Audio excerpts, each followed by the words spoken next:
आपकी प्रॉपर्टी हथिया ली हो, या ऐसा हो सकता है फॉल्स डॉक्यूमेंट के साथ फर्जी अकाउंट खुलवाए गए हो और आपके साथ जालसाजी कर दी गई हो। आपको इन चीजों को बिल्कुल ध्यान में रखना चाहिए और यह भी ध्यान में रखना चाहिए कि आपके ऊपर अगर कोई मुकदमा हुआ। अब ये क्या बोलता है चीटिंग एंड फोर्जरी के जो प्रावधान है।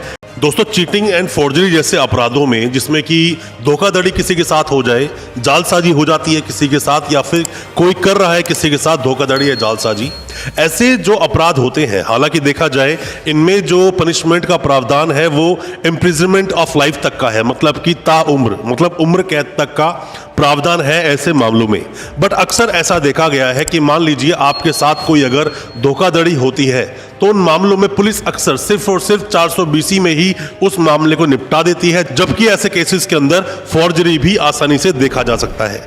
अगर पुलिस ने किसी भी तरह से मिली भगत करके सिर्फ केस को हल्का बना दिया, 420 के आधार पर केस को तैयार कर दिया, और जबकि उसके अंदर 467, 468 जैसे और भी संगीन जो धाराएं हैं वो ऐड होनी चाहिए थी पर ऐड हुई नहीं, आप उन्हें कैसे ऐड ऑन करवाओगे? या फिर आप पर कोई भी केस लग गया है जिसके अंदर 467 या 468 जैसी संगीन धाराएं लगी हैं, कैसे आप उनको हटवाओगे? मैं आज अपनी इस वीडियो के माध्यम से आपको बताऊंगा कि चीटिंग एंड फोर्जरी जैसे केसेस में कैसे आप निपटेंगे, या फिर आप अगर झूठे किसी केस में जेल चले गए हैं कैसे आप बेल लेंगे, या फिर कैसे उस केस से आपका निपटारा होगा, कैसे छुटकारा आप पाओगे। इन सब चीजों के बारे में आज बताऊंगा अपनी इस वीडियो में। ज्यादा कुछ जानने के लिए चीटिंग एंड फोर्जरी जैसे केसेस के बारे में दोस्तों बने रहिए हमारे इस वीडियो के साथ। जैसा कि आप सभी जानते हैं, हम चीटिंग एंड फोर्जरी जैसे संगीन केसेस पर डिस्कस करते हैं अपने इस चैनल पर और आपको बताते हैं आपके कानूनी अधिकार।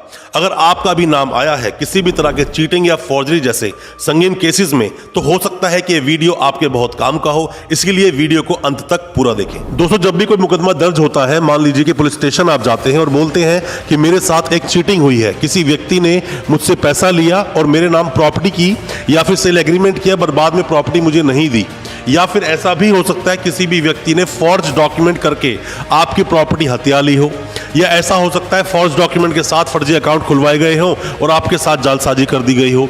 बहुत तरह के दोस्तों मामले होते हैं अलग अलग, जैसे चेक बाउंसिंग का मामला होता है, किसी भी तरह चीटिंग करके आपको एक फर्जी चेक दे दिया गया या फिर चेक दे दिया गया। आजकल तो क्लोन चेक के मामले भी सामने आते हैं।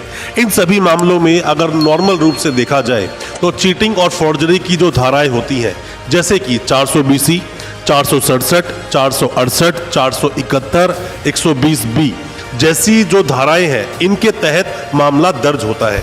ऐसे मामलों को कैसे आप निपटोगे? दोस्तों, निपटने से पहले आप ये समझिए कि मान लीजिए कि आप कंप्लेनेंट हैं, आप गए पुलिस स्टेशन में, आपने कंप्लेंट दी कि मेरे साथ चीटिंग हुई है, फॉर्जरी भी हुई है, क्योंकि आपको नॉलेज नहीं थी, क्योंकि आपको जानकारी नहीं थी। इसीलिए जब आपका मुकदमा दर्ज हुआ तो वो सिर्फ और सिर्फ 420 का बनाकर मुकदमा दर्ज कर दिया गया और 420 की FIR एक लॉन्च कर दी गई। पर 420 में सीधे तरीके से किसी भी व्यक्ति को अरेस्ट नहीं किया जाता है, वहां पर एक 41A का नोटिस दिया जाता है, वहीं से उस व्यक्ति के निकलने के बहुत सारे रास्ते बन जाते हैं। आपको इन चीजों को बिल्कुल ध्यान में रखना चाहिए और यह भी ध्यान में रखना चाहिए कि आपके ऊपर अगर कोई मुकदमा हुआ जिसके अंदर की 467 या 468 नहीं लगनी चाहिए थी पर लग गई, तो ऐसे मामलों में आपको क्वेश्चनिंग के लिए जाना चाहिए। आपको FIR को क्वेश कराने की बात जरूर करनी चाहिए, अपने वकील साहब का सहारा उसमें लेना चाहिए। अगर आप क्वेश्चनिंग के लिए जाओगे और FIR अगर क्वेश हो जाती है तो मान लीजिए कि आपका केस ही खत्म हो गया, केस वो चलेगा ही नहीं। 482 CRPC the code of criminal procedure 1973 का जो एक्ट है वो बोलता है कि जिसके अंदर की इनहेरेंट पावर से हाई कोर्ट को जो आपकी FIR को क्वेश कर सकते हैं। अगर ऐसा कोई मामला बनता है, जो मामला नहीं बनना चाहिए, मैं आपको बता रहा हूं कि आपको सीधा क्वेश्चनिंग के लिए जाना चाहिए, ना कि पहले बेल लेनी चाहिए, ना कि पहले आपको एंटीसिपेटरी बेल लगानी चाहिए। ये गलतियां आप अक्सर कर देते हैं। और अगर आपने मान लीजिए गलती कर भी दी, आप एंटीसिपेटरी बेल लगा भी रहे हो, बेल आपकी खारिज हो गई है, हालांकि पहले ही अगर आप अच्छे से अपनी जिरह करते हो, आपके वकील साहब अच्छे से आपके केस को प्रेजेंट करते हैं, तो मेरा मानना है वहीं बेल भी आपको मिलेगी और साथ ही 482 में जाने के लिए आपके रास्ते आसानी से खुल जाएंगे। अब ये क्या बोलता है चीटिंग एंड फोर्जरी के जो प्रावधान है, क्या बोलता है ये पूरा एक्ट और किस तरह से केस चलते हैं? सबसे पहले दोस्तों आप समझिए 120B को। 120 भी क्या बोलता है? पनिशमेंट ऑफ क्रिमिनल कॉन्स्पिरेसी, मतलब कि षड्यंत्र किसी भी तरह से आपने किया जिसके अंदर की 2 या 2 से ज्यादा लोग थे, षड्यंत्र करके किसी को भी आपने ठगा, वहां पर फर्जी डॉक्यूमेंट्स दिए या किसी भी तरह फर्जी कमिटमेंट्स किए, या फिर ऑनलाइन फ्रॉड हुआ, या फिर यह भी हो सकता है कि ऑनलाइन किसी भी तरह की जो आईडीज होती हैं छेड़छाड़ की, तो वह 468 लग जाता है। डॉक्यूमेंट आपने कोई भी दिए फर्जी बनाकर या उसमें एडिटिंग करके दिया तो 467 लग जाता है। पर 120 भी कम खतरनाक दोस्तों नहीं होता है। इसमें अगर आप पढ़ते हो तो जो एक्ट की लैंग्वेज बोलती है वो लैंग्वेज बोलती है कि इसमें पनिशेबल विथ डेथ तक का प्रावधान है, इम्प्रिजनमेंट फॉर लाइफ तक का प्रावधान है, उम्र कैद भी हो सकती है इसके अंदर, इसमें 2 साल का भी हो सकती है सजा, या फिर उसको अपग्रेड करके फाइन भी ले जा सकता है। ऐसे कई सारे प्रावधान इसमें देखने को आपको मिलते हैं। चलिए दोस्तों, ये तो अभी बात थी कि हमने 120 बी को आपको बताया। अक्सर आपको देखने को मिल जाएगा जब भी कभी चीटिंग या फॉर्जरी जैसे मामले आपके सामने आते हैं। 420 को आप समझ लीजिए, आपने सुना होगा नॉर्मल जो लैंग्वेज में हम लोग बोलते हैं कि वो व्यक्ति बहुत ही 420 है। हालांकि मैंने 420 पर और 417 क्या बोलता है, दोनों ही चीटिंग को आपको बताते हैं पनिशमेंट के बारे में। बहुत अच्छे से एक्सप्लेन किया हुआ है, हमारी इस वीडियो को आप देखेंगे आसानी से समझ जाओगे। क्या बोलता है 420? Cheating and dishonestly inducing delivery of property, मतलब किसी भी तरह से आपने किसी को इंड्यूस करके, बहला फुसला कर आपने किसी व्यक्ति को आपने चीटिंग करके कोई भी चीज डिसऑनेस्टली आपने किसी से ले ली, उसको बेवकूफ बना के कोई चीज आपने ले ली, वो चीटिंग में आता है। अब चीटिंग में क्या बोलता है, इम्प्रिजनमेंट क्या है इसके अंदर, तो देखोगे तो जो एक्सटेंड करके जो टर्म होती है इसकी 420 की जो पनिशमेंट आपको मिलेगी वो होती है 7 साल तक की। 7 साल तक की सजा का प्रावधान है और फाइन भी आप पर लगाया जा सकता है 420 के लिए। अगर कोई भी आपकी एफआईआर कटी है आपके अगेंस्ट तो उसके अंदर सीधी तरीके से पुलिस आपको अरेस्ट नहीं करेगी, पहले आपको नोटिस सर्व करेगी, नोटिस में जाकर इन्वेस्टिगेशन आप ज्वाइन करोगे, उसके बाद तय होता है आपको अरेस्ट करने की जरूरत है या नहीं। और अगर आपके ऊपर कोई ऐसा केस हुआ है तो मेरा मानना दोस्तों ये है किसी भी वकील साहब की एडवाइस जरूर लें, उनकी सहायता लें, उनकी मदद लें आप, और तभी इस केस को आगे प्रोसीड करें। ऐसा ना हो कि आप पुलिस स्टेशन जाए और किसी भी तरह से गलत एक्ट करके पुलिस वाले आपको अरेस्ट कर लें। आपके साथ एक अच्छे वकील साहब का होना जरूरी है।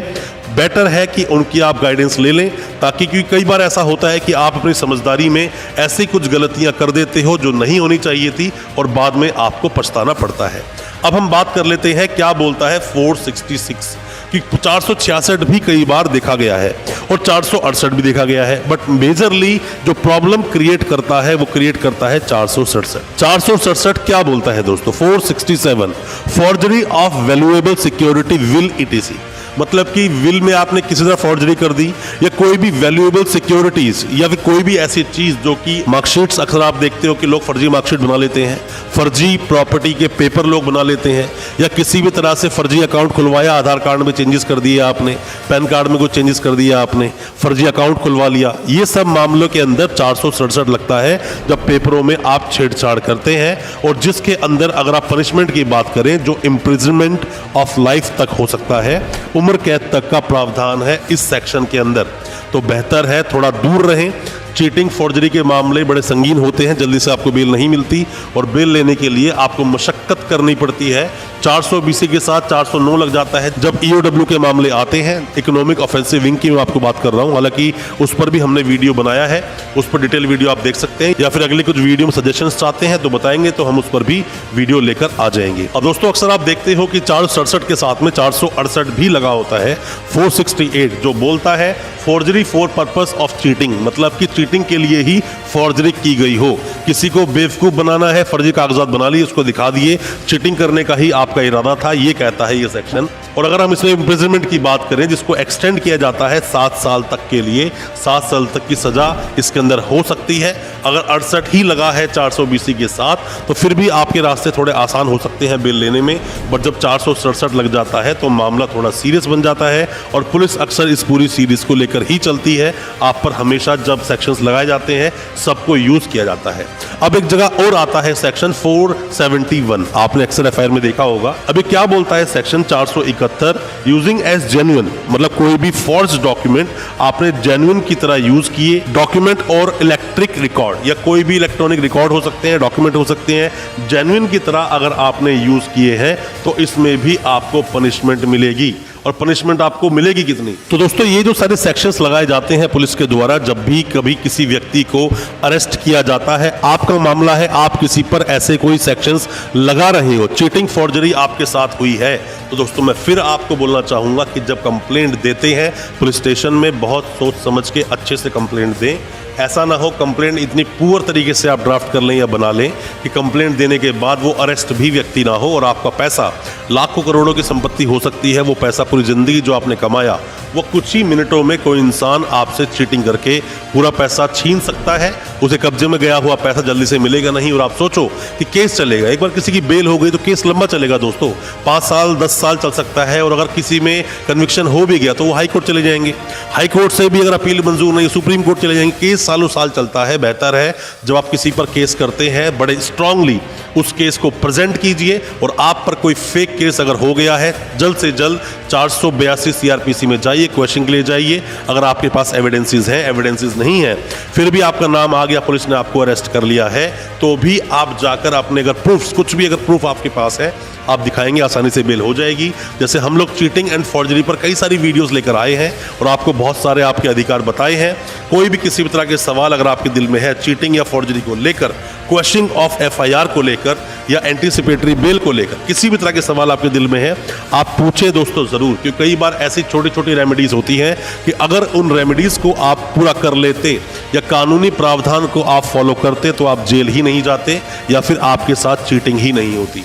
आपके साथ चीटिंग हुई है तो भी आप कमेंट बॉक्स में अपने सवाल पूछें, या आपका किसी भी तरह से किसी फर्जी केस में नाम आया है और ये सेक्शंस आप पर लगे हैं तो भी कमेंट बॉक्स में अपने सवाल पूछिए। हो सकता है उन सवालों का जवाब आपको सटीक तरीके से हमारी तरफ से मिल सके और उन मामलों से आप आसानी से निकल सके। किस टॉपिक पर आप नेक्स्ट वीडियो चाहते हो, क्या जानकारी आप लेना चाहते हो, आप जरूर बताएं, हमें इंतजार रहेगा। और हमारी वीडियो को ज्यादा से ज्यादा अपने दोस्तों परिजन परिवार में शेयर करें ताकि वो भी अपने आप को कानूनी जानकार बना सके। अच्छा लगा आज का वीडियो, हमारे चैनल को सब्सक्राइब करना बिल्कुल ना भूलें, साथ में लगा बेल आइकन जरूर दबा दें ताकि इसी तरह की लीगल अवेयरनेस की वीडियोस दोस्तों आप तक पहुंच सके सबसे पहले। बहुत बहुत शुक्रिया दोस्तों, धन्यवाद हमारे इस वीडियो के साथ बने रहने के लिए।